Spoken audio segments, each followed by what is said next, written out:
Many times, we get approached by people looking to do a project, and the first question I ask is, well, have you run some numbers? Have you done a feasibility on the project? And funnily enough, what seems like a pretty rudimentary thing that you would do for a project sometimes gets overlooked.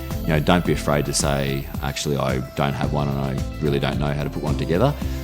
That's some of the benefit that we can provide to people, because until you've actually lived and breathed and run projects before, you don't know what all the costs are. You don't have the contacts to ring to ask what the cost of a build is going to be, what should I pay for the land, what are some of the council, Energex, Telstra contributions. Anyone who's finished a project will always tell you that they spent a lot more money in certain areas than they didn't know at the start. So certainly very, very important to have a feasibility.